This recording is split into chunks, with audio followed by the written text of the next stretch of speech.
So yeah, I've always had male and female friends come to me for dating advice, and they always felt it really helped. And I think one thing I'm particularly good at is observing, what works, what doesn't work in different areas and stuff like that. And I'm also not afraid to say what I believe is true. Sometimes it sounds nice, sometimes it doesn't.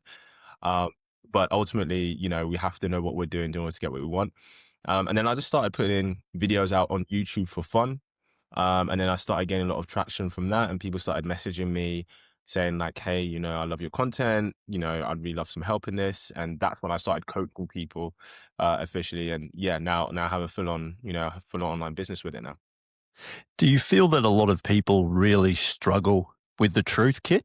When they hear about dating and relationships, we're living in a world now where the truth hurts. But do you Mhm. feel that a lot of people do struggle with that? Yeah, I feel that. I think men and women struggle for different reasons. I Mm. think I'll start with the ladies. I think women struggle because they are lied to consistently by mainstream media and the narrative of today because if you want to sell a product, and women are the biggest consumer base in any society, well, especially in the West, if you tell them what they want to hear, they're going to buy from you. But that doesn't necessarily get them the results that they actually want. So I think women struggle can sometimes to hear the truth because, they've been told something different. And then with men, I think the reason they struggle, the main truth that men struggle to uh, get a handle on is because as guys, we're kind of sold this dream that, she will love you just for who you are, right? You just have to be who you are and she will choose you. And the kind of reality is that she may like who you are, but she won't choose you unless you're bringing some kind of tangible value to the table that she appreciates, especially Yeah. to bring to raise a family. And so many men can get resentful from that because we've been sold something completely different. Um, but yeah, one thing I always tell to guys, I always say, well, every superhero film, actually, that messaging is actually there in terms of what we have to do. The main hero always, starts as a loser, has nothing really going on. The girl he wants doesn't even notice he even exists. Then he like gets his powers or accomplishes some big mission or something, and then he gets the girl, right? This is with Superman, Spider-Man, any superhero, Ant-Man, any superhero, it always starts with, you know, the protagonist, the main hero of the story, doesn't really accomplish anything. And then he demonstrates his value in some way, and then he gets the woman. And that is very much the male story, really. Yeah. And speaking of truth, Kit, Mm. I've heard Myron from Fresh and Fit break this down, but you broke it down very, very well and articulately spoke very well about the candy store analogy. Oh, yes. And this is a harsh truth that a lot of women don't like, especially when they move up in caliber of men. Yeah. Could you break down the candy store analogy?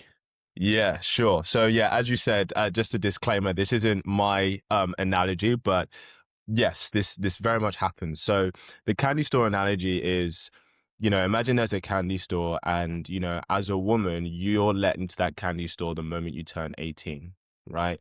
And so you get in there, you get to try all the different sweets, all the different things, see what you like, what you don't like, and then you can decide what it is, which one that you want.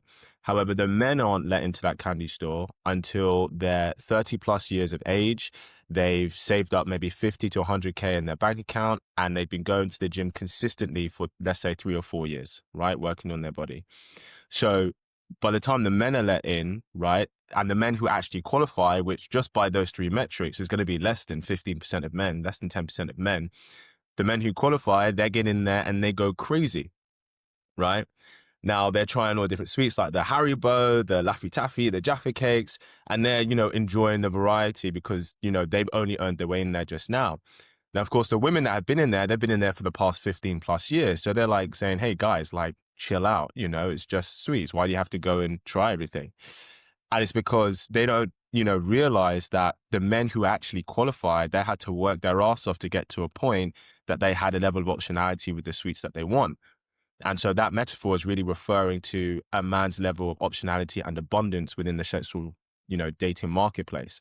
Most women do not find most men attractive, right? Most men are invisible to a lot of women today because of the standards that they have. So when a man gets to that point where he's breached into that bracket where now he has a level of optionality with women, right? And then women are saying, okay, now I want you to just pick one. He's going to think, why would I do that? I just got into this place where I can now enjoy, a level of experience and exploration that I've not been able to for so long. You've been able to do that as a woman because, ultimately what men find attractive, you don't really have to earn. You're kind of born with it. So that's why a lot of time, if a guy hasn't had a chance to explore what kind of women he wants to date, what he likes, what he doesn't like, when he gets to a point when he can, which for a lot of guys is going to be kind of, in their 30s, they start to mainly hit their stride, so to speak. He wants to indulge in that. And so, it's difficult for women to understand that, right? Because they just don't Yeah. have that experience.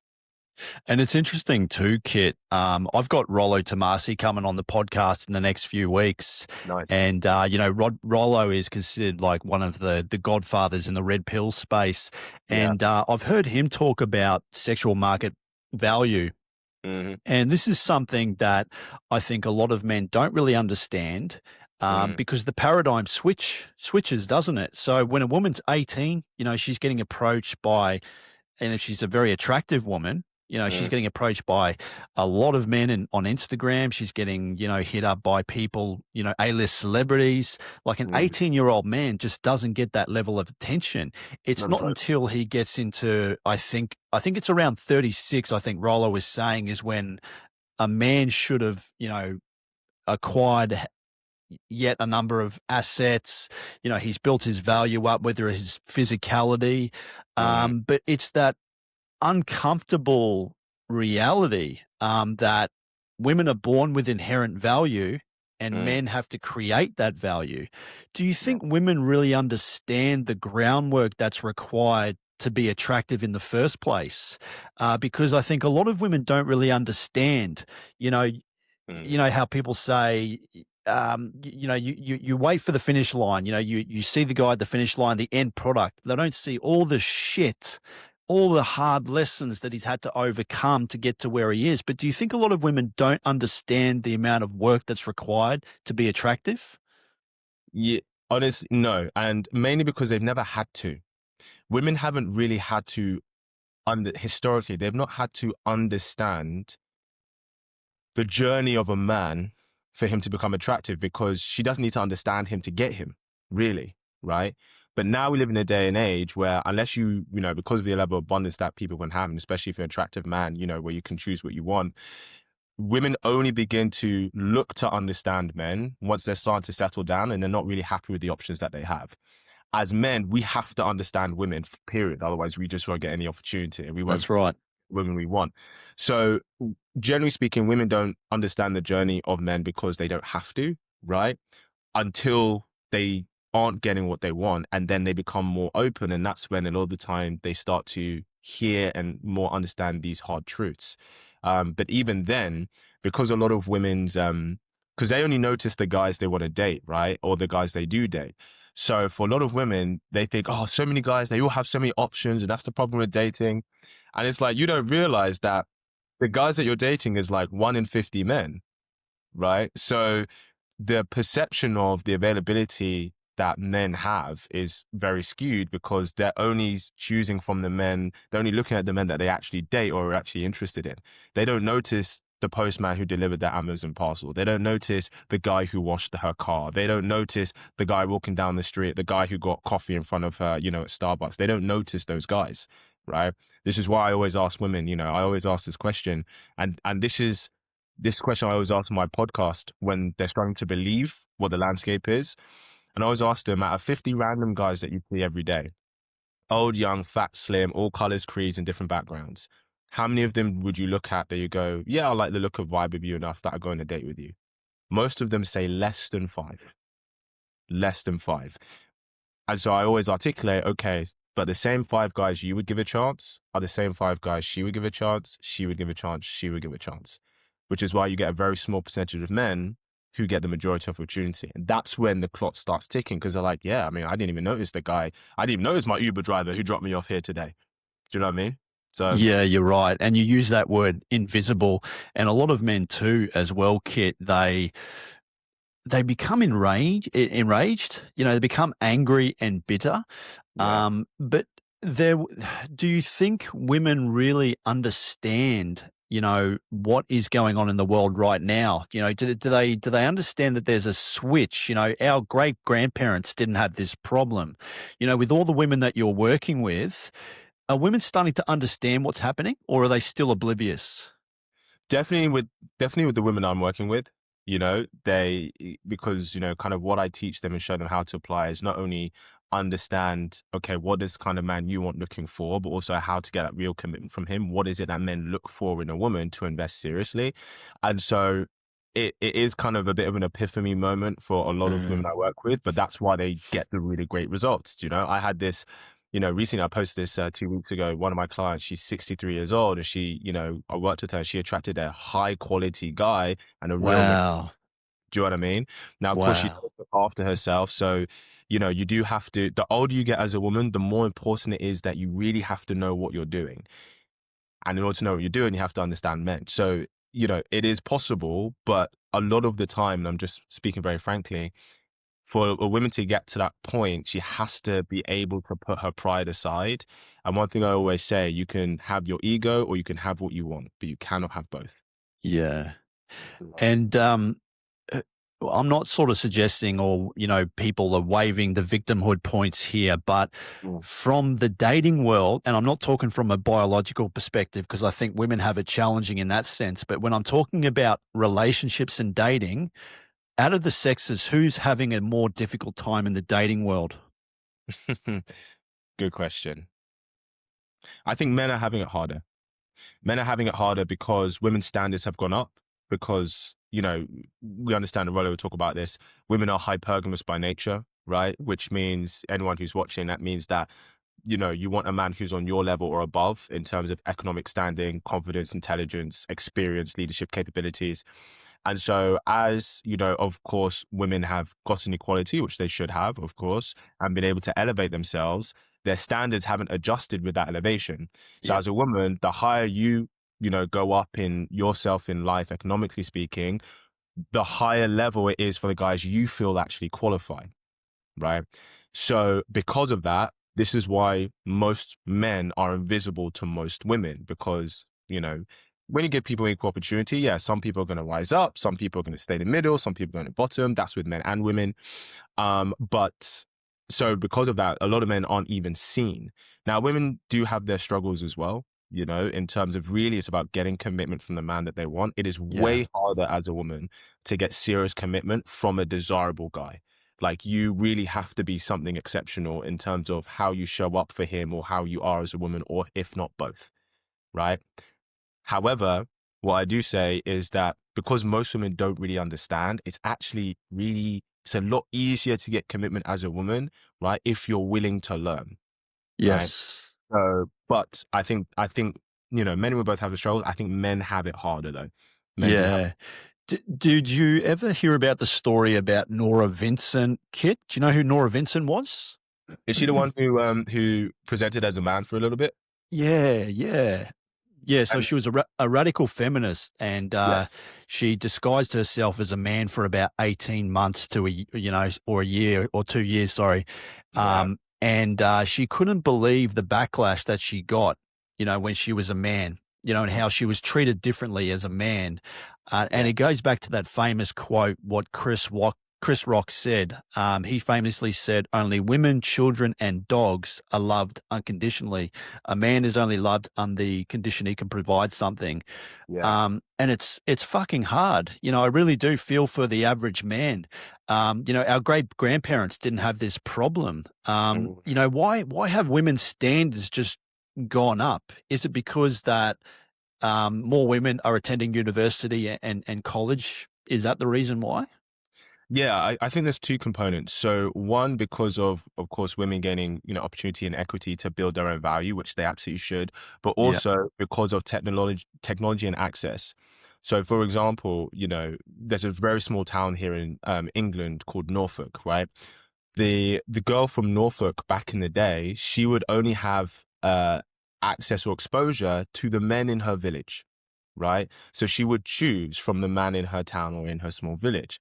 But now, because of social media, because of dating apps, because of easy transportation technology, now she can, that 19-year-old, 20-year-old girl from Norfolk can match with the hotshot lawyer from London, the producer from LA, the basketball player in France.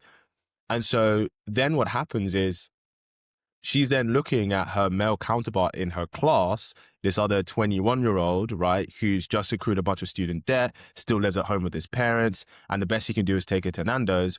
Or she's now connecting with the 30-year-old, lawyer from London, has his own place, got his own car, has his own dog, can provide a certain level of lifestyle.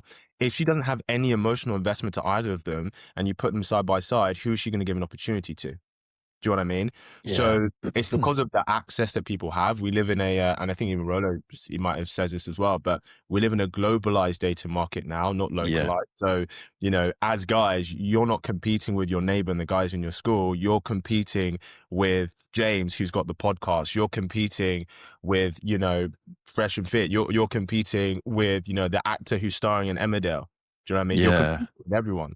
So in that sense, it's the access that women now have to all these different kinds of men. And I think a lot of the time, because we think we have access, it means that they're real options. But, the wise ones learn that's not always the case. Yeah, yeah. I had Syed Chesbra on my podcast. I don't know if you know who he is. He's a very famous, influential fitness personality. He knew two girls that slept with Chris Brown when he came to Australia a few years ago. And I Okay. mean, that would have never have happened, 20, 30 years ago. No. But now, because of the rise of social media and dating apps, you have a world where you have an influx of so many different options. Mm, Um, Working with some of the women that you do, Kit, mm. what are some of the things that you like to educate them on, especially if they want to find their romantic partner? What are some of the things that you teach these women that you work with? 100%. So one, understanding what men are really attracted to, I say there's something I teach them is what I call the 5 pillars of a high value woman, which is physique, femininity, class, style, and emotional control, right? Mm, That is really important. yeah. Especially that last one, because I say you can have the other four in phase. If you lack that emotional control, it would destroy and sabotage everything, right? Yes. Looking that he has to trust you. So really what men are attracted to, okay? A lot of them think, oh, well, I'm a successful lawyer and I'm a partner in this law firm. I have my own house. Why are guys not attracted to that? The guy should be attracted to me. It's about understanding the things that make a man attractive is different than what makes you attractive as a woman. Yes. If he doesn't care about those things, Yeah. especially if it's for himself, right? So A, what they're attracted to, and B, what is it that men really look at in a woman and make him want to invest in her, right? What makes them go, oh, this is a woman I want to see long term. And that just spending time with a guy and sleeping with him is not enough to earn his commitment, because that's what every other woman does. And so what's common doesn't create desire or devotion, right? So there's 4 areas I always focus on with every one of my clients, depending where they're at, which is one, the abundance mindset, which is the ability to walk away, right? You have to be able to have certain standards. 2, knowing how to become irreplaceable to him. You have to be an asset to him. Understand what his mission is and how can you integrate yourself into helping him in that mission, whether that is making it lighter, in terms of taking daily tasks off his plate, whether it's, okay, he has a podcast and you go, hey babe, actually there's 1 or 2 people I know that I think could be great for your podcast. You want me to put you in touch? When he starts seeing you as an asset, you start to become irreplaceable to him as a woman. And then of course, knowing how to use your feminine with a man, like, for example, if you're with a masculine man, respect is love to him, right? Yes. First and foremost. And so you have to understand how to communicate in a way, even when it's setting boundaries or even when it's things that you're not happy about, you have to understand how to communicate in a way that inspires him to do better, not you trying to tell him what to do, Yep. And one thing I say, because sometimes some women will say, oh, I feel like I have to like mother the men I'm dating. I'm like, the mother is feminine plus authority, right? If you try and tell someone what to do, right, you're coming from a place of authority. If you're the masculine man, even if you're right, he's always going to reject that. Do you know what I mean? So it's about how do you communicate in a way that inspires him to be better instead of you trying to tell him to do it. If you feel Yeah. like you're mothering someone, it's because you put yourself in that position and you choose in Yes. that way. Does that make sense? Yeah. Yes, yeah.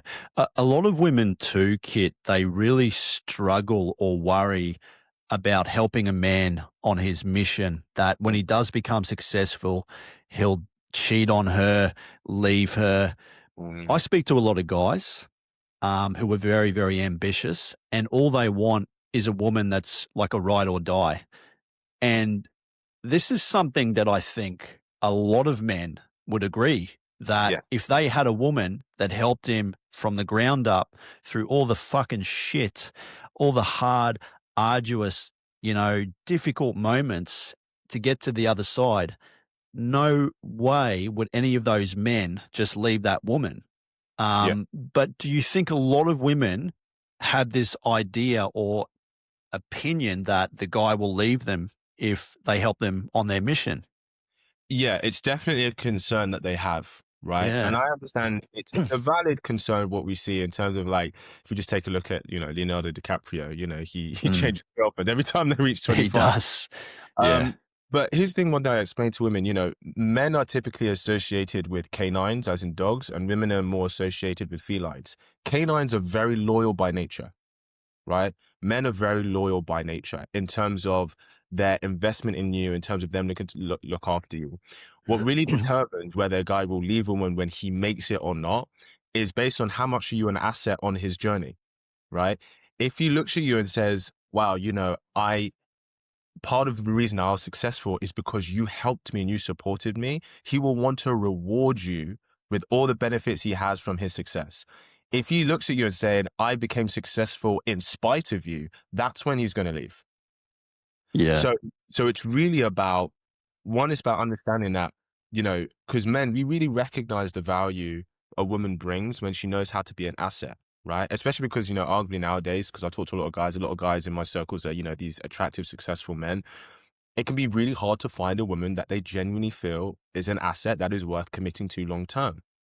So when they find her, they want to hold on to her. Do you know what I mean? And then, of Yeah. course, if he feels respected, he feels loved, he feels supported, the masculine is naturally generous.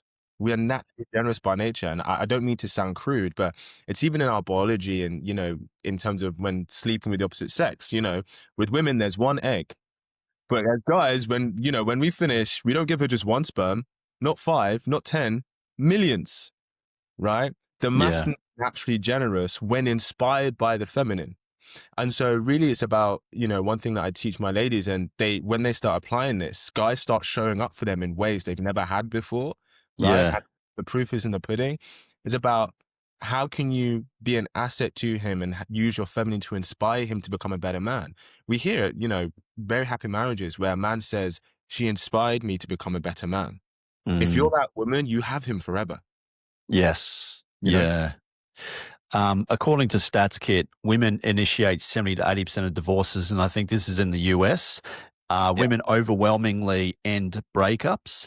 Mm. Jim Jeffries, who's a famous comedian, had a comedy skit, Yeah, I watched it. and he said the highest rate of divorce is actually lesbian couples. Yes. Second is heterosexual couples, and Mm, then the least uh, divorce is homosexual couples. mm, Um, what do you think the main reason is as to why so many women end breakups? mm. So if we're talking about marriages specifically,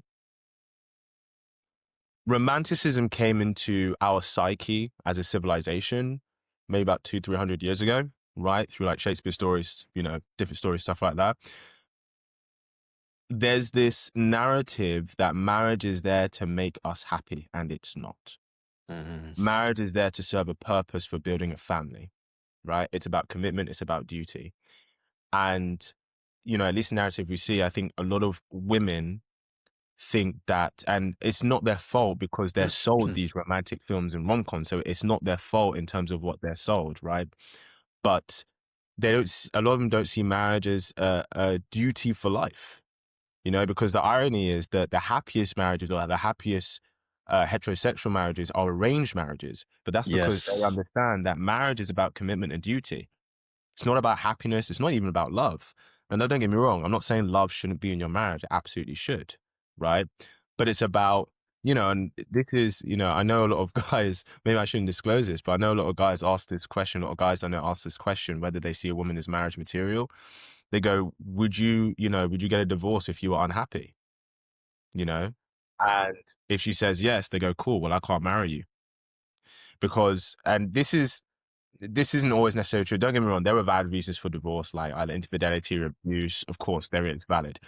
But, they did this poll where they said, look, as men, would you sacrifice your happiness for the benefit of your family? And majority of men said yes. But a lot of women in the West, or this was done in the States, would you sacrifice your happiness, for your family, or rather sacrifice breaking up your family for your happiness? They would choose the latter. And that's Yeah. what we're seeing. So I think it's really because I think a lot of people want the wedding, but they don't want the marriage, because Yep. the wedding is a celebration of the bride, essentially.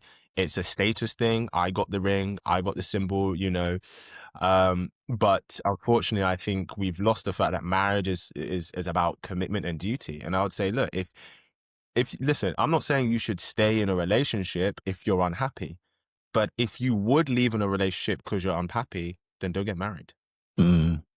right? Did you hear about that Brazilian soccer player, Kit? I think his name was Kaká. His wife left him because he was too perfect. Yeah. Did you Yes. hear about that? Yes, I did. Yeah. Yeah. So what's going on there is, and this is to be fair, this is to do with the guy's side. This is to do with the guy's side.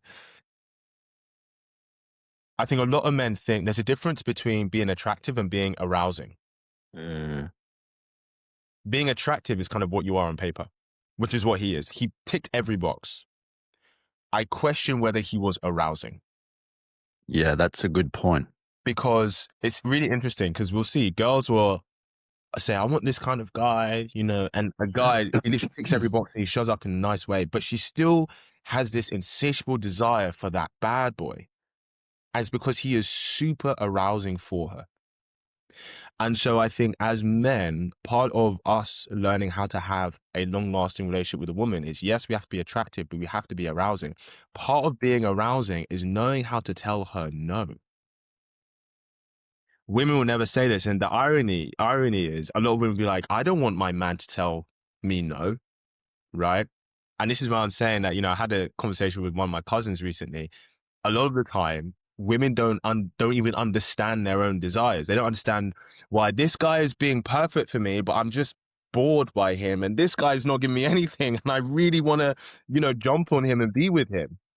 And as men, like I said, as men, if we're going to be with women, we really need to understand women, right? And so it's about being able, there's several things that come into it, but so with Karkai, it was like he was a perfect man on paper. I wonder if he was still arousing for her. Now, that doesn't get me wrong. I'm not saying that she's just having a lack of appreciation for him. I think she is, and I think she's made a very silly mistake, because so many women would kill to be in her position. But I think it just really shows either where her values are in terms of the commitment to the marriage, Yeah. it being a duty, but also, was he able to still be arousing to her? Because if you know how to be super arousing to a woman, a lot of the time you may not even be in the best financial place, or, still living at your mom's house, she's still going to come over. Yeah. Yeah. There was a study by Morgan Stanley, Kit, that forecasts 45% of prime working age women between the ages of 25 and 44 will be single and childless by the year 2030.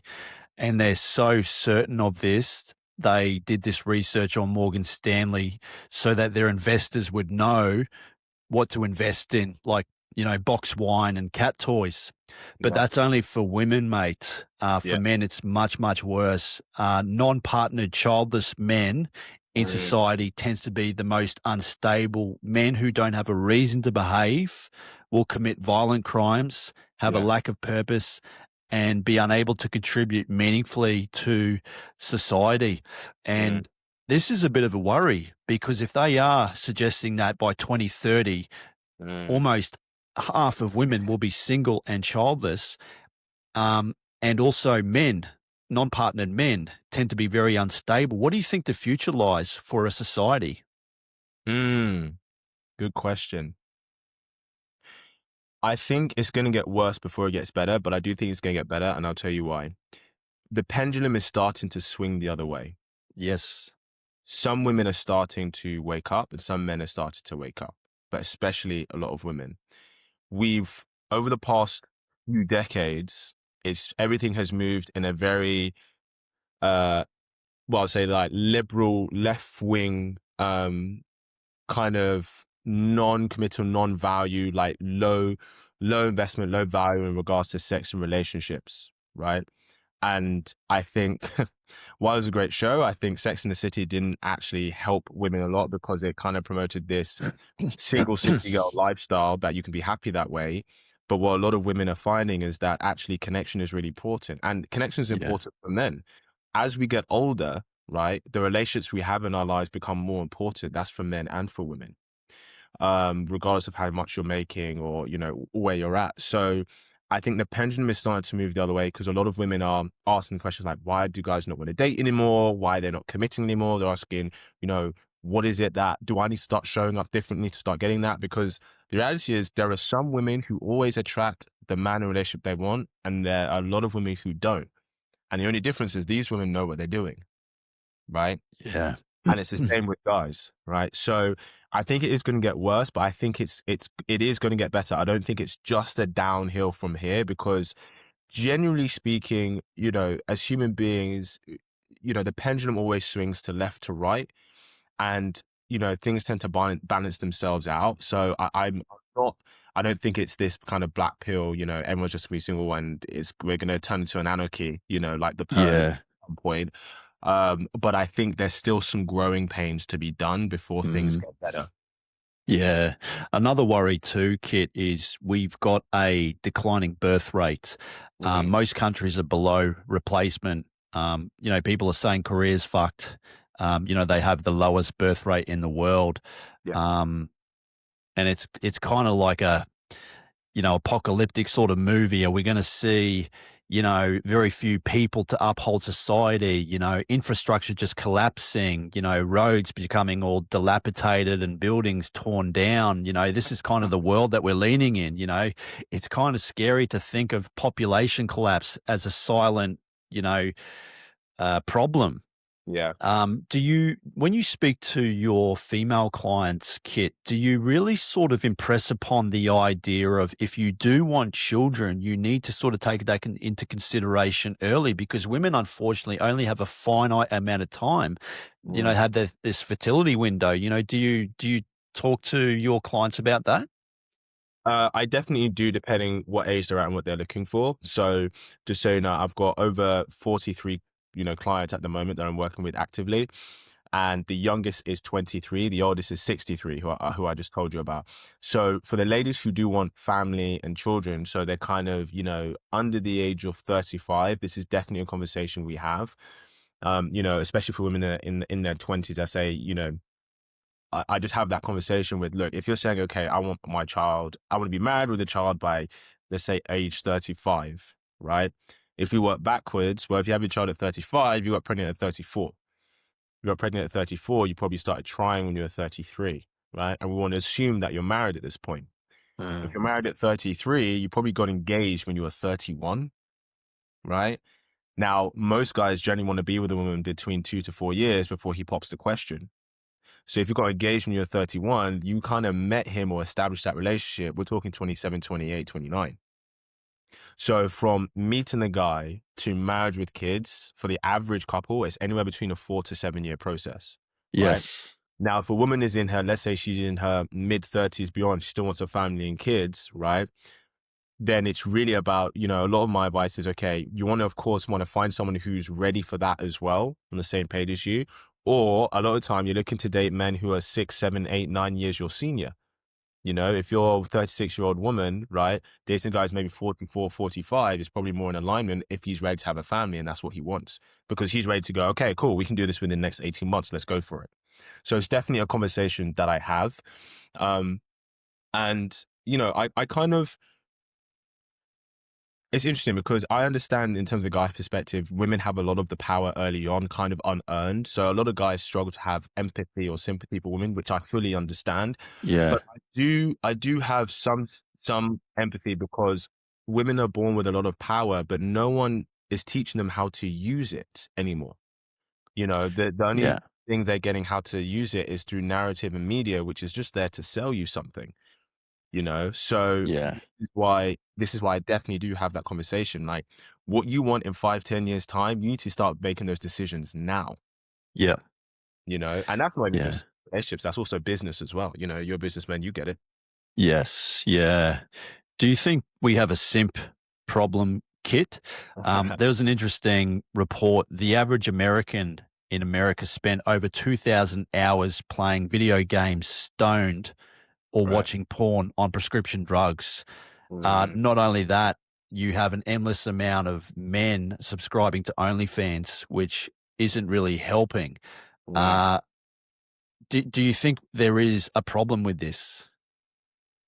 Yeah. I mean, simps, they've always been around. There've always Yeah, been men who have completely doted after women, right? That they want. And because more, I don't think it's a coincidence that the more and more men seem invisible to women, the more simps the simp population has yeah, become. You know, porn, video games, drugs, it's all a sedation for men. It sedates them. So you know how we say, like, single childless men who have no purpose are very dangerous, right?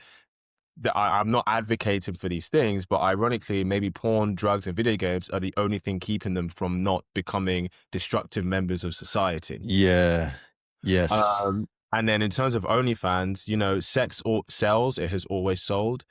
In the West, we have the freedom to sell sex, to do whatever we want. And so women are like, well, if I can essentially sell this, show my body and get money for it, well, a lot of women are choosing to do that, which I advocate against if you want a family and a serious commitment with a great man. But yeah, and guys, it kind of contributes to the narrative for what men are actually looking for, because women think, "Oh, okay, but when I post half naked online, I get a lot of attention and I get paid for it, right? So why doesn't the guy I want me for that?" And it's like, because that's just cheap attention, yeah, that's just a really easy way to get attention from men. And if that's the only way that you're going to use, that's a very low value approach, and mm, men of value, they see that. They'll indulge in sleeping with you, but it won't go further than that. yeah. Do you think that we're also rewarding the bad behavior? Mhm. Men are subscribing to OnlyFans. They're giving constant attention and validation to women online. Mm. Women are also chasing the top percentile of men, the men that won't commit, that will probably just use and discard them. Why not go for a nice person? Why not measure someone through who they are as a person as opposed to extrinsic value? Do you think we are rewarding the bad behavior? Yeah, yeah, we are for sure, I think with women, like I said, they think all attention is equal and all attention is Mm, not equal, right? yeah, So just because you get 1,000 men thirsting after your first trap photo, that's not genuine intention, that's not 1,000 men who actually want you. That's just 1,000 men who would sleep with you, which is not hard as a woman. And for guys, well, yeah, of course, if you're talking about a top 10%, top 1% guy, he's having a lot of sexual abundance. And because it's so hard to be desirable as a guy, the more leverage and power he has. And a lot of women would be like, I'd rather have, share, at least for now, a guy that I'm fundamentally attracted to and desire than have a guy that I feel nothing for. That only re-incentivizes those top guys to continue to, play around and not actually commit to any one woman. Um, and it's unfortunate because I think one of my videos kind of popped off recently that, a lot of people loved, some people hated, but I think it's true. I always say that monogamy is tax for the desirable man. I haven't heard of that. Yeah. Yeah, So the way I put it is, okay, imagine if you have a 10 random guys and 10 random girls put on a deserted island, right? Chances are, just because of the way attraction works on initially, 7 or 8 of those women will want the same 2 or 3 guys, right? Initially, they'll desire the same 2 or 3 guys. Now, if you live if the economy of that island is polygamy, right, not monogamy, okay, what happens? Those 2 or 3 guys will indulge in the variety of those women who want them, right? So 7 or 8.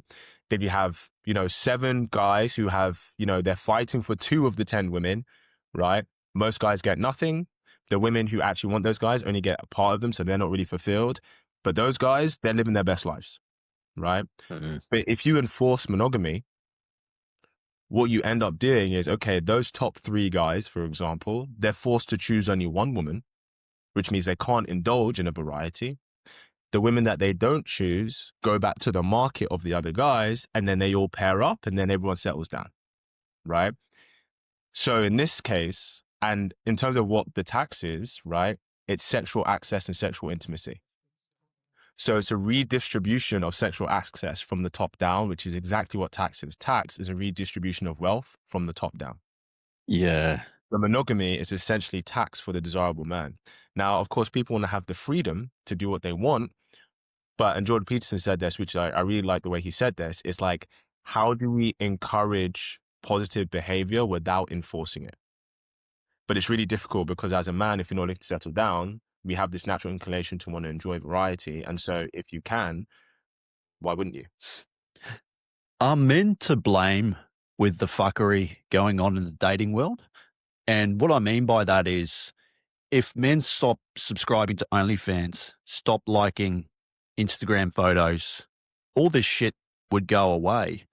But do Mm. you think the onus is on men?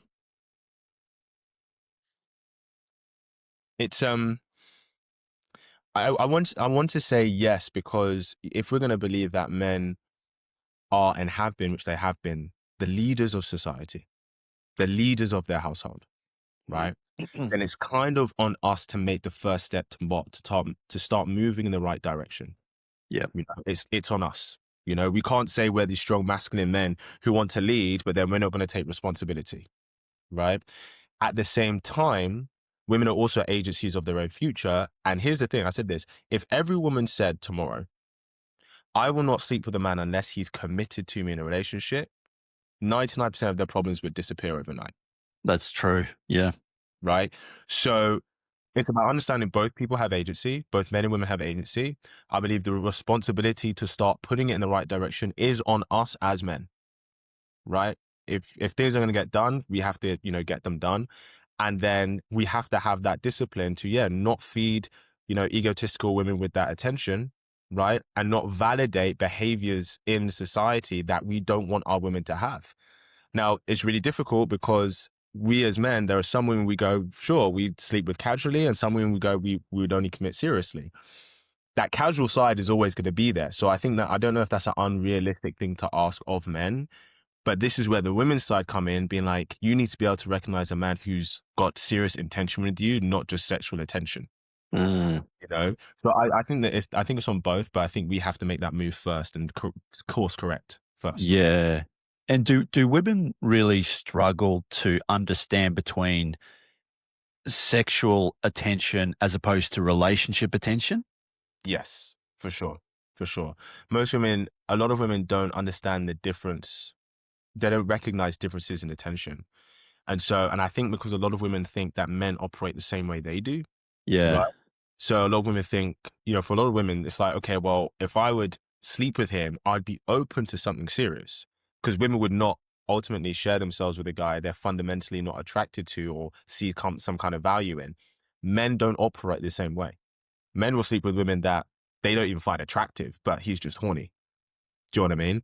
So, so women, because of that, if women think, okay, well, guys date the same way I do, they think, well, she would only give attention to a guy she at least sees some kind of future potential with, even if it's not now, but there's some kind of potential there. And because men don't operate the same way, there's that, I really have to break it down to them and saying, like, men operate very differently. We operate very differently in that sense. So a lot of them do struggle to recognize that. Yeah. And do women give each other terrible advice when it comes to dating and relationships? I don't want to say, I don't want to generalize and say all women, but from what I've seen, a lot of women do give women terrible advice because a lot of women don't even understand themselves. They don't understand I'm attracted to him and I'm aroused by him. They don't understand why this guy's showing up and he's great guy on paper, but I'm still falling for the bad boy. They don't understand, that in their head they think they want a man who's going to give them everything they want to say yes to them, but actually fundamentally what works for them long term is not that. But they're going to tell guys, no, 100% give her everything that she wants. Where Yeah. ultimately as guys, really it's like, no, sometimes you have to tell her no. And that's actually, even though in the moment it might feel uncomfortable because she's going to throw a fit or whatever it is, that's actually what makes her respect you long term. Yeah. And if she respects you, she'll love you. Yes. Yeah. You know? A lot of men too, Kit, are angry about paying on the first date. If a woman, say a woman is highly successful, she's very industrious, she works hard, she earns a lot of money. A lot Mm. of men really find it hard to pay for the date, especially if the woman's earning more than him. Now, I'm very old fashioned. I always pay for the date regardless. Mm. And a lot of women do want that. They still want men to pay for the first date. But a lot of 100%. men are also worried about a woman becoming or coming across as a gold digger. And, you hear about these stories of women just using men for free food and, extravagant fine dine and things like that. But what's your thoughts on finances, and especially if women are doing exceptionally well and they're Mm. overpassing men financially? Mm. Um, where's the line that we draw? Yeah, great question. So I think there's a couple of things to break down there. So first thing, if I speak to the guys, I would say that if you've matched with a girl online or dating apps or something like that, uh, don't take her out for fine dining first. I Yeah. say meet for a coffee, right? Do something kind of low stakes, low pressure, very neutral. If she's open to a coffee with you, right? If she's open to that, then you can be more confident in the fact of, okay, I know she's not just using me for a nice time, right? There's a level of fundamental attraction. If she's the kind of woman who says, no, I only do dinner dates, right? Now she may fundamentally be attracted to you, but if she has that standard, right, it comes across as entitled and it says something about that woman, right, to a lot of men. And also as well, you don't know whether you want to take her out. So you should get to meet her in person and then go, oh, you know what, I actually like who she is, then splash out the fine dining, right? A Mm. lot of women are going to hate me for saying that, but that's what guys started to do, and there's a reason for that, and it works. Now in regards to finances, you're right. Women are actually women under the age of 30 actually out earn their male counterparts now, right? Yeah. Women are really killing it in some areas, which is good for them. I think we have to be careful. And while there's definitely a correlation, we have to be careful to not associate who earns more with who was more capable to lead, I should say. And the reason I use this example is because you can take someone like Martin Luther King, because of what his purpose was, which wasn't earning money, it was actually his wife earning all the money. Yeah. I did hear you speak of this actually. Yeah. But he Yeah. was still the leader in his household because she respected him. So really, this is about the reason I think even if a woman's doing better than a guy, as a man, if you go, okay, I want to be the leader of my household, I want her to be able to trust me to lead us moving forward. It's in your own interest to pay for the date. And it's not about the money, it's about establishing frame, right? Like for you as a man, it's about establishing that masculine frame, right? That she comes into your world. So it's in your own interest as a man to establish frame, right? In terms of paying for the day. Now that's not me saying that women are entitled to it. They're not. Okay. Cause I grew up in that generation. I'm 31. So I grew up in the generation of, wait, we're equal. Like why, why is she entitled for me to pay for her? She's not. And they're not entitled, but you don't do it for her. You do it for you. Mm. So Yes. Yeah. I think for guys, it's really good for them to shift how they see that. If you go, okay, I want to be with a woman who respects me, who appreciates what I do, and I'm going to get the best feminine version of her. The best way you do that is by providing a space where she feels comfortable and safe. And then if you're not getting the best version of her, then that woman doesn't deserve you. Mm. Yeah. That's how you need to And frame it. yeah. Do you think also that we're measuring people on extrinsic value and not intrinsic value. You know, we remember that famous TikTok song, I want a guy in finance, trust fund, 6'5", blue eyes. You know, the Cool. guy's got to be 6 feet tall, six-pack abs, Yeah. six-figure income. You know, but how is he as a person? Is he kind? Is he caring? How does he treat his mum? How does he treat people? You know, do you think that we are measuring people more on extrinsic value as opposed to intrinsic value? Yeah, 100%. So I've got my own version of that in the sense of there's a difference between someone who's high caliber and high quality, right? High caliber refers to what they are on paper. So we're talking about a man that tall, attractive, successful, earning, confident, all of that. High quality is based on who he is as a man, his character. Is he integral with his word? Does he shows up for the people in his life? Does he take responsibility? Right? You can have someone who's very high caliber but very low quality. You know, and I hate to use this reference because I love hip hop and rap. I love that music, but there are a lot of men in that industry who are very high caliber, but who are very low quality because they don't take Mm, responsibility for their children, how they talk about their baby moms, all of that is disrespectful a lot of the time. So they're low quality in that sense. However, and you know, I'll reference, you know, Martin Luther King. He was low caliber on paper, but he was incredibly high quality. One of the most high quality men you'd have, you know, historically. And so, yes, I think people are focusing too much on the caliber, right? But I think the reason that's the case, and even for both men and women, right, is because we live in an attention economy now, right? It's all about attention. And the thing that grabs attention are the things on the caliber side, not the quality side, unfortunately. So I think that's why people are leading with this, or it seems like they're looking for this and putting a lot of energy into this. But then you get to a point where, you know, you can, and I speak to guys, you know, with this as well. High caliber guys, they attract, you know, high caliber women, you know, women who are very attractive, you know, very sexy, but they're just lacking in substance, you know? And women are finding that with guys, like, okay, he could be super tall, attractive, successful, but there's not a lot of depth there, or he mhm. doesn't take responsibility, or he's not a man of his word. And so I think with enough experience, it's one of those things where I don't know if it's that, you know how they say, you know, when people go, money isn't everything, Yeah. but then a lot of the time, if you're, you know, if someone's not had a position where they've had a level of financial abundance, they go, okay, cool. I know that money doesn't buy happiness, but I still want to get there to know for myself. Mm. You know what I Yeah. mean? I'm wondering if it's kind of like that. Like, okay, I know that dating gorgeous women isn't everything, but I want to do that to know for myself before I get to, you know, to prioritize other things. And I wonder if women, it's for the same. I know that height, good looks, six packing money isn't everything, but I want to be with that guy to know for myself. So I'm Yeah. just whether it's they have to get to the top of the hill first before they learn that lesson intrinsically. I think people who are wise and have good guidance in their life, right? They would have been raised with those values and they are and do very well in terms of setting up their life the way they want it to be. Yeah. I heard this, kid. I think they word it, men are judged by how high they climb, women are judged by how far they fall. Have you heard that? Uh, I haven't heard that, but I know what it's referencing to. So it's essentially the same thing as saying that, you know, men create their value, women retain their value, Yes. you know, Yeah. which is very synonymous with, you know, in terms of the masculine and the feminine, you know, yes, as men, we start from the bottom, right? And we have to create our value to get to a point that we can attract the kind of women we want. Women start at the top, i.e. they have a lot of that sexual power in the marketplace to a level of abundance. And it's about making sure she doesn't do things that detract from that a Mm. lot of the time. So, Yeah. Yeah.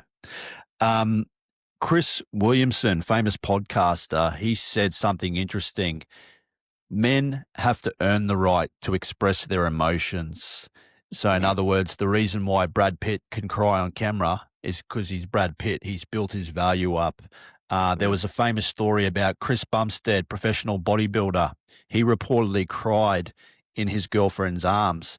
And a lot of men too, Kit, really worry about opening up to their romantic partner. And I'm not saying like crying because you turned your PlayStation off.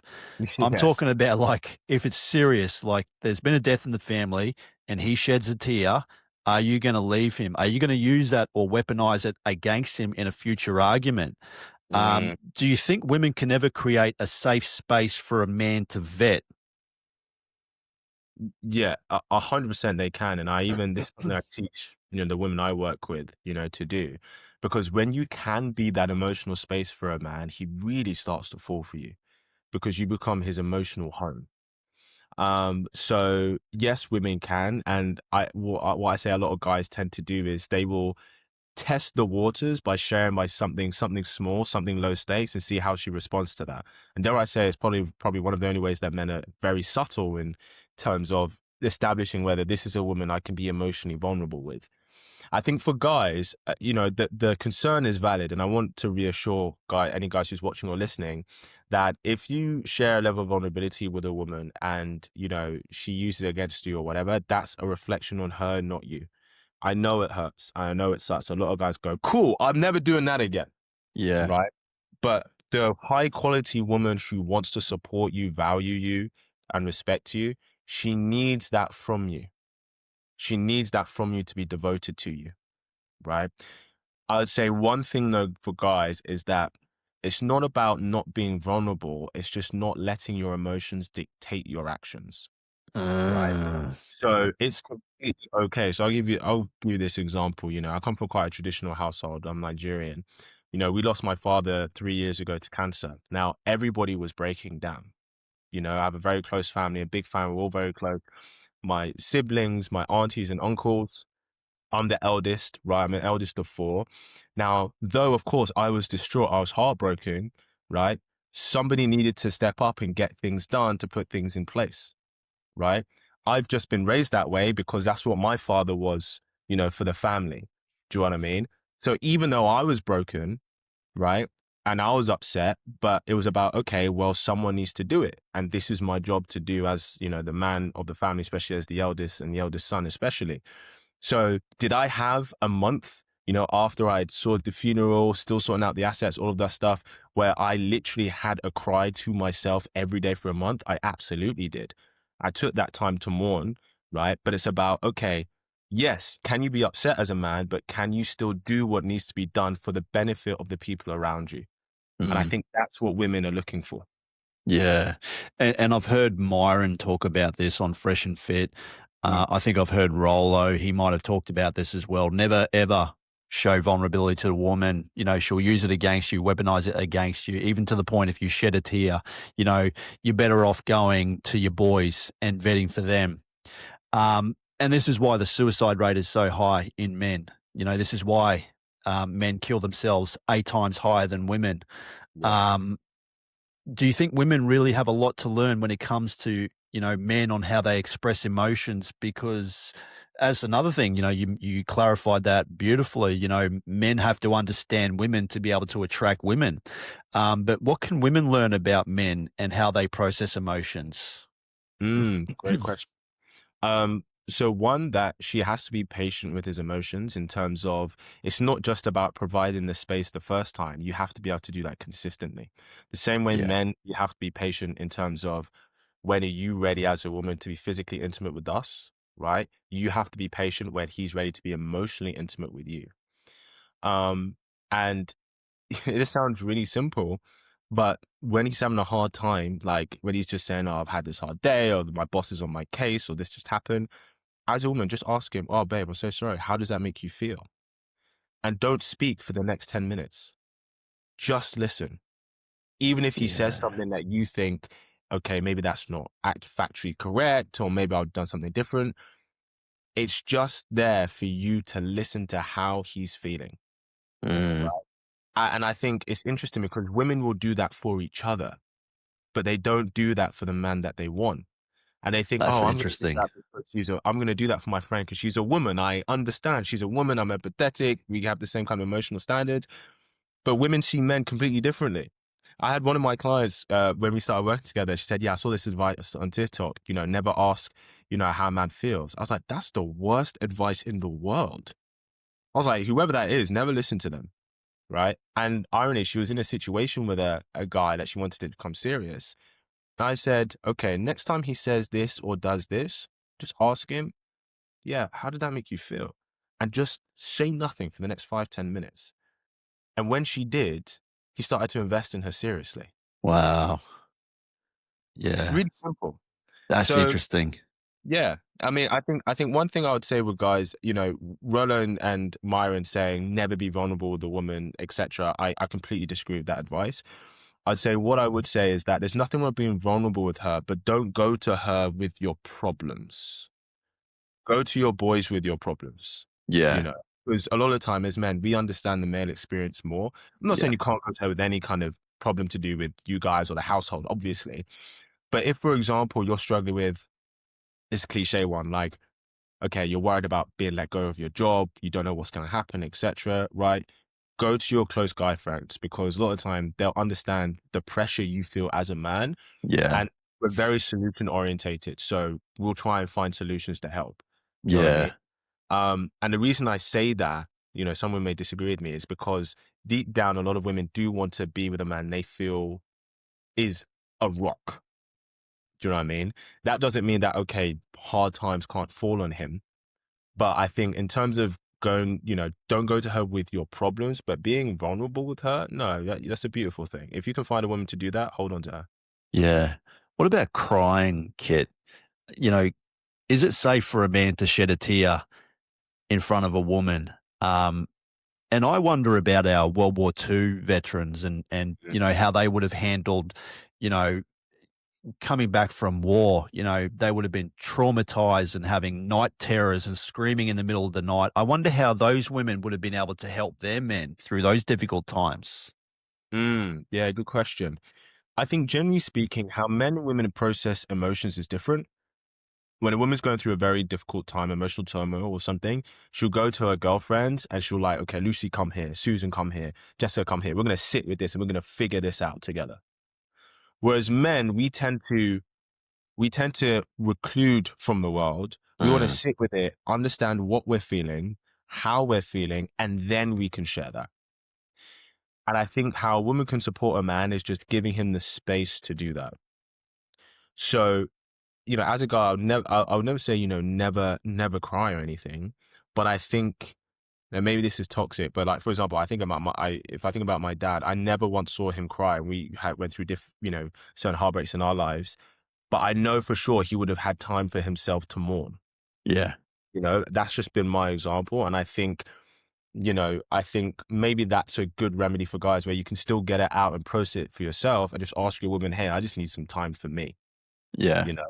I think that's how a woman can support a man. And then if he does get upset in front of her, then, she's just comfort him. But then, like I yeah, said, it's like nothing wrong with being upset in front of your partner, your woman, but just don't let your emotions dictate your actions. You still need to make sure you're doing what needs to be done. yeah, yeah. The Me Too movement, Kit, was a Mhm. revolution. It needed to happen to bring shame to predatory men. Yes. What's happened now, mate, is it's completely sterilized it, the way men and women interact in the real world. Men are fucking terrified to approach women in the real world. They're afraid of being creepy, and Mm. women also are afraid for their safety. I've talked to women about this before. It's only a small cohort of men that repeatedly misbehave. The majority of men aren't predators. Yeah. Um, what are some of the things that you can sort of educate women on how they can be a little bit more open and transparent for a guy to approach them? Because and I've talked to one of my friends. She asked me, "There's this guy I check out at the gym. I want him to come over." And I said, "Well, one glance isn't going to cut it.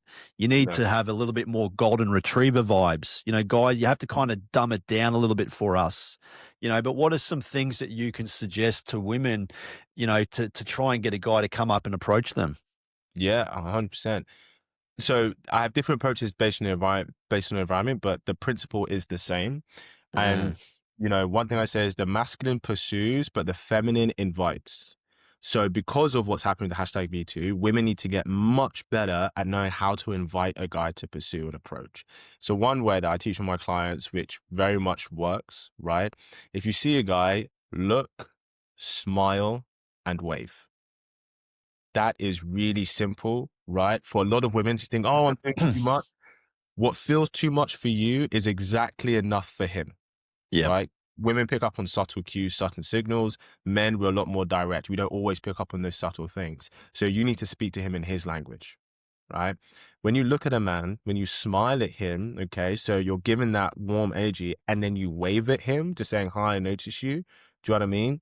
Not only is it going to keep looking back at you, but that's going to give him like, okay, what we're looking for as men is the consent that you want to be approached, right? So it just gives him the cues and the consent to be approached. Now, let's say you're out and about. Once you've done that, if you're staying in that group of girls, asking a guy to approach your group of women, right? You just look like a pack of wolves to him, to the Yeah. average. Some guys might do it, but very few will actually. So once you've sent those cues, you want to separate yourself from the group. Give him the space to come and talk to you, which is why a lot of women find that the time they get the most approached by guys is when they're going to the toilet, because that's the only time they're on their own. Do you know That's what I mean? so true. Yeah. Right? When they're Yeah. walking to the toilet from their table of girls, going to back from the toilet, it seems to when guys approach, that's when they approach because they're looking for that space and opportunity. So if you Yeah. see a guy that you like, right? Send him those cues, look at him, smile at him, give him a wave. He's just another human being, right? That's not a big deal. Okay. And then if you're with a group of girls, separate yourself from the group. Now, if he's a confident man who respects women, he's going to come and talk to you. Mm. That's how that goes. Yeah. Yeah. And also guys too, Kit, you know, they struggle about what they want to say. You know, they might fumble their words um and one thing as well too, Kit, is there's no roadmap on how to date. There's no Yeah. training book. You know, there's pickup artistry, and now that there's all this red pill content, there's yourself, which is in the red pill space. A I lot wouldn't of put guys, myself in the red pill space. you're in I'm in the dating space for the sure. dating space. Yeah, Yeah. yeah. But there's no roadmap. And especially from a guy's perspective too, Kit, should a guy use his 20s as a training ground before he gets to say 30? You know, build his finances up, build his physicality. Um, you know, what are some of the things that you think guys should do in their early 20s? You know, should they still date a little bit? You know, how should they navigate the dating world? Yeah. There's no one size fits all, but my genuine advice for guys would be yes, to use your 20s to build yourself as a man. Okay. So I'd say build your confidence, build your mind and body, your masculinity, and of course, yes, build your profession, your finances, become a man who is capable and is useful to others. That's not saying you shouldn't date. Of course, if and as when opportunities come, date different women, right? Learn what it is that you like, what you don't like, really learn about women. I don't think now it should be a number one priority or focus as a man in your 20s. Mm, Because if you build yourself as a man, it is only going to get better for you as you get older. And as you get older, you're going to have a lot more agency to really choose the kind of women you want. But the reason I say that it's still beneficial to date different women in your 20s is because you can't get to 30, 35. You're this yeah, desirable guy, but you don't understand how women are. You'll get played, yeah, you'll get manipulated by women who see the value you bring tangibly, but maybe they're not for you. And then there's some women who will actually see the value in you and want something with you, but you may not be able to recognize that. So I would say the focus priority in your 20s as a man should be building yourself to be the best kind of man you can be. Okay. Yes, date women, learn about women, right? Understand through different experiences with women. But I don't think, unless you're really precious about starting a family really young, I don't think it should be a focus and priority. Whereas for women, I'd say it's probably the other way around. yeah. What do you think of the passport bro movement, Kit? Mm, I understand it. I understand it because, a population is a product of their culture. Mm, And, a lot of men feel that culturally, a lot of the the people that our culture is breeding, right? And women might feel the same as well, is not really conducive for marriage and long-term relationships. And if that's really important to you, you may want a woman who's more traditional in that sense. And by global standards, the West is the least traditional by global standards.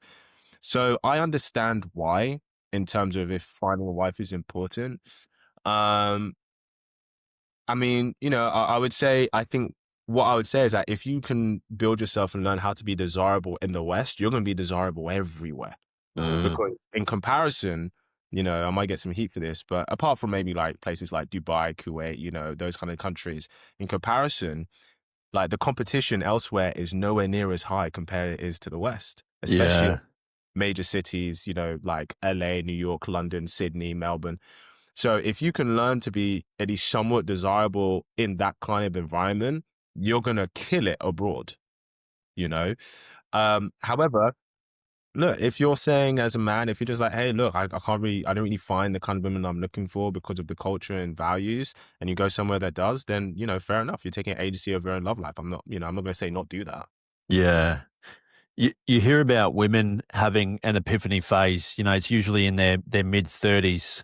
Mm, When they think, shit, my biological clock is ticking. I need to try and find a man. But do mm. guys have an epiphany phase too?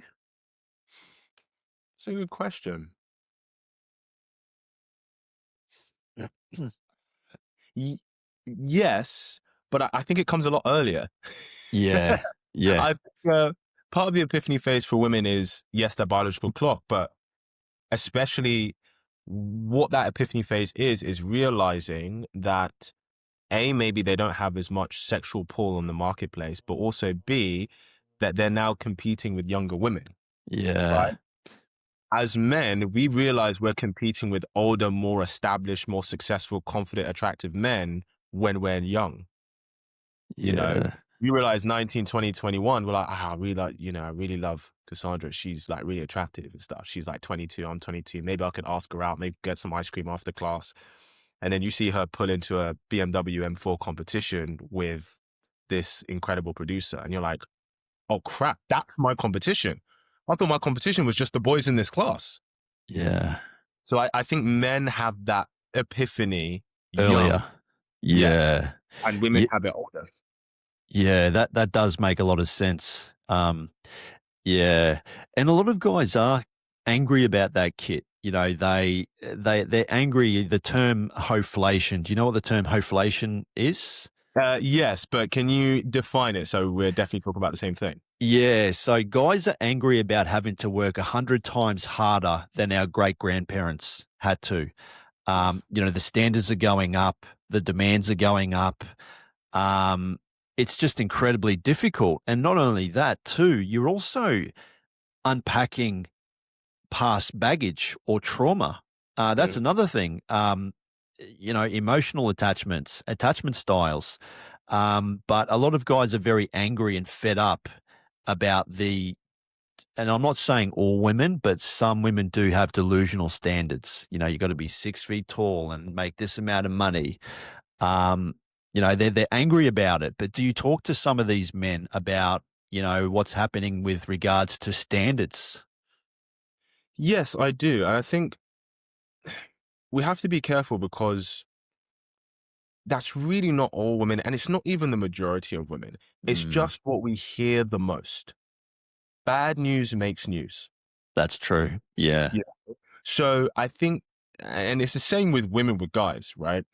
But I think for guys, there's what we see online is a lot of these women expressing these standards. We see women who are gorgeous expressing these standards, and then we see women who are very average looking. We're thinking, in what world do you think you're going to get that, right? And so guys think that they're very entitled, but that is not the majority of women. It really isn't. Like the majority of women, yes, they have standards. Yes, they have raised, right? Because they've elevated themselves, but it's not as bad as a lot of men think. Like, and the reason I say this is because I talk to women. Yeah. Honestly, I was surprised because I've been coaching women for about 3 years now. I was surprised when I was having these intimate conversations with women where this attractive 27-year-old, one woman who was looking for a real relationship said, look here, I just want a guy who's going to be consistent and has a job. And I was like, really? Yeah. Are you saying you can't find that?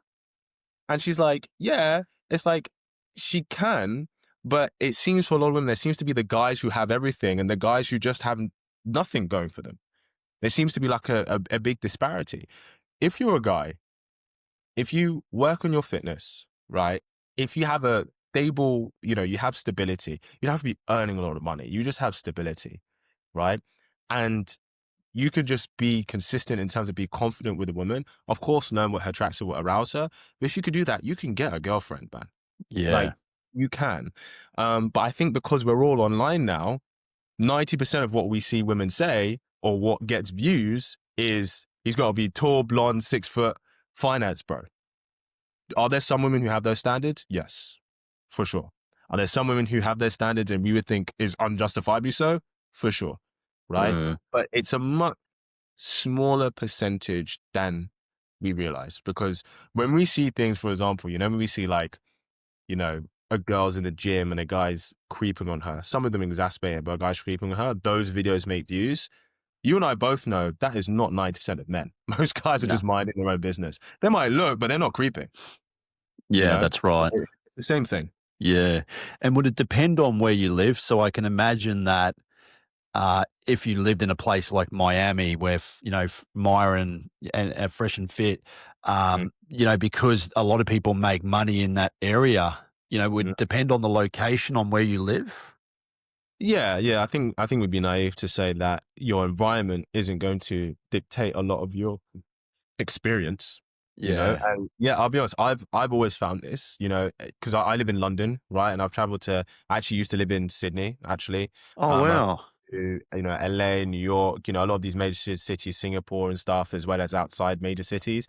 And I always notice a difference. Outside of major cities, people just seem to be a lot more level-headed, real, less about when we talk about caliber and quality, less about the caliber, more about the quality. And a lot of the time, those people are just living their lives. They're not on social media like 80% of the time, you know? Yeah. So yeah, Yeah. your environment's gonna play a part. I had this Yeah. conversation. I had this conversation with one of my friends the other day. He is in finance, right? Tall, attractive, black guy, Nigerian guy. And he's doing very well for himself. He's like, yeah, I think I'm gonna go to Miami and see what I can do there. I was like, bro, that the competition there is steep. It is Yeah. steep, man. Like unless you're Trey Songs, you're not gonna be able to compete like you can in other places. Yeah. It's just the reality. Yeah. Yeah, and even like places like Dubai, Kit. I Mm, mean, I've never been to Dubai, but majority of people have Lambos. They're driving Ferraris, Lambos. Very expensive supercars. Everyone's yeah. quite wealthy over there. Yeah. Yeah, it's true. I have family in Dubai. I've been to Dubai quite a lot. And yeah, there's a big class separation there. It's like it's really the haves and the have-nots. Yeah. But yeah, it's all relative. It's all relative, man. It's like, and sure, places like Dubai, Miami, they attract certain kinds of people. They attract people who place a lot of value on those materialistic things. And I'm not shaming them for it, but if you're going to go to those places, right? The irony is it's like, okay, a guy might go, I want to go to Miami because there's really hot girls there, right? Which is a very shallow thing in terms of if that's the only reason, if that's the only qualifier, right, for you choosing a woman, then you can't be surprised if her qualifier is how much you make. Mm, You know what I mean? yeah. Uh, so yeah, in those countries like Dubai, it's all relative. You can be an alpha in one place and then not be that somewhere else, Yeah. uh, or for different reasons. Yes. Yeah. Just before we wrap up, Kit, Mm, um, what do you think the three top mistakes women make in dating? And what mm, would you say the three top mistakes men make in dating? mm. Good question. So I know some things we've touched on, but the three common mistakes women make is recognizing the difference between sexual attention and romantic intention. Yeah. Um, that they think what makes a man attractive to them is what makes them attractive to a man. And the third thing, that the relationship you have with sex plays no impact in how viable a man sees you long term. Yeah. I would say for men, the mistakes they make is if I earn a lot of money, I'll be able to get all the women I want. Yes. Not saying it doesn't play a part, but it's you can earn a lot of money, but if you don't understand women, you're still gonna lose. To the guy who who doesn't earn anywhere something near as you. That I know there's no easy way to say this. Following women's advice, right? There's this phrase, and I say this because, like I said, women haven't really had the pressure to understand men the way men need to understand women. But you need to learn from a fisherman, not the fish. That's the truth, Yeah. Yeah. right? Um, and the third thing they make is, hmm, not all women, but most women, and they may not even say this, but they enjoy a man who can tell them what to do. Yeah. And it's not about being tyrannical, but it's about being a man who knows how to lead, Yep. right? Provide the space where, you can lead. And it's not about saying, okay, you do what I tell you, but you have to provide the space for her to feel safe and feel comfortable and then lead from there. You can't have one without the other. Yeah. But yeah, that's what I would say. So setting clear boundaries, and boundaries are attractive. I mean, boundaries are important. You know, you need to set boundaries, not just in romantic relationships, but just how people treat you. Yeah. Yeah. Yeah. There are some women who they've said, these women who are very successful, very high powered, but they've openly said, like, yeah, I kind of like a man who can put me in my place a little bit. And it's not Mm, that he disrespects her, but it's that he just knows how to hold frame. yes. That's really Yeah. important for women, you know? So, Yeah. And you've got a podcast channel, Kit. You're on YouTube, mate. yes. Just before we go, can you tell people a little bit about that? Yeah, so my YouTube channel is called Stay Stick with Kit. It's a podcast that I get all kinds of, semi high profile guests on or big influencers on. Most of my guests are women, but I have, a couple of like high value guys on as well. And we talk about all things dating and relationships. And it's a lot more, it's not, and no disrespect to them, it's not as contentious as like Fresh and Fit or the whatever podcast in terms of just stuff that stays very controversial but gets a lot of Yeah. attention. It's really delving deep into a lot of the dating dynamics between men and women. Yes, there are some harsh truths we confront there, and the irony is, I've had all kinds of women on my podcast. I've had women from who are like successful, intelligent, independent women to the craziest OnlyFans girls. And I think I like to think this is a change with the time, but the episodes of mine where I have like attractive, intelligent women that we have these deep quality conversations with, those episodes do very, very well, Mm. and I think there's a shift moving to people going, okay, we've acknowledged the problems on both sides. Okay, so let's start deep diving about what the solution is. So yeah, if that's what you enjoy, Yeah. come And, join. and what about if women want to book in with you? Where do they go? Yeah, so if you go to my Instagram or if you go to my TikTok as well, I have a TikTok as well. The link in my bio, there's an application one-to-one link, right? So it takes about 60 seconds to fill out. If you're kind of, struggling as a woman and you're ready to attract the kind of quality guy you want in a real relationship, then apply for a one-to-one and then, either myself or someone on my team will be in touch. Amazing. Kit, thank you. It's been awesome chatting to you. Oh, you too. And I really enjoy your content. And it's nice just to hear a different perspective in just the whole dating space, because obviously now with all this, the Fresh and Fit and the whatever podcast, there's a lot of conflicting information out there, but it's just nice to get your take on it as well. Thanks, man. No, it's been an absolute pleasure. And yeah, I think, because I used to watch Fresh and Fit in COVID because that's when they blew up. And I Yeah. get where they started and stuff. And I think with the Red Pill manifest space, I think it started well, but and maybe it's because of what gets clicks. It became a place of just kind of bashing and shaming women. Not all the time, but I think some of it did, which is just unfortunate. It's just kind of like the feminist movement. It probably started Yeah. well, but then, Yeah. it got lost along the way. But yeah, I think as men, if we're going to be the leaders, for our family, for the women in our lives, then, let's start taking responsibility and show how to course correct. 100%.